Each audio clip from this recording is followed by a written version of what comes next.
তো এটা ঠিক মদন মোহন বাড়ির পাশে আমাদের যে স্টেডিয়াম আছে রাসমেলার মাঠে, এই যে স্টেডিয়াম, ওই ওয়ালটা দেখা যাচ্ছে, এই হচ্ছে ড্রেন। দেখুন ড্রেনের অবস্থা। আর ওই পাশে ওই দেখুন মূত্র বিসর্জন করছে কেউ একজন, ওই পাশটাও কাঁচা ড্রেন। এই পুরো এরিয়াটা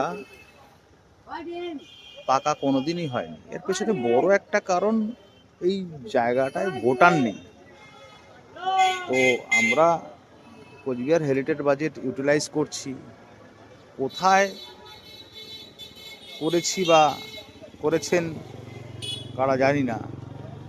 সাগর দিঘির চারপাশ ডেভেলপমেন্টের জন্য অ্যাডিশনালভাবে নতুন ড্রেন করা হলো, ভ্যাকুম সুবিধাযুক্ত। এই ড্রেনগুলো কেন অবহেলিত?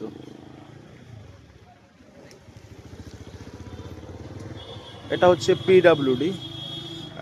পিডাব্লিউডির ভেতরটা, এই ভেতরটা খারাপ লাগে, জঙ্গল স্তূপ হয়েছে চারপাশে, মশার উপদ্রব।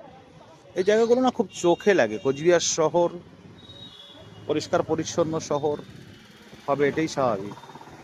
সব ওলটপালট হয়ে আছে, দ্রুত প্রতিকার চাই। যারা দেখবেন কমেন্ট করুন, শেয়ার করুন। এখন জেগে ওঠার সঠিক সময়। নতুন সরকার এসছে, তার সামনে তুলে ধরা এই সব জিনিসগুলো পরিবর্তন করতে পারে আপনার আমার সবার শহর। ধন্যবাদ।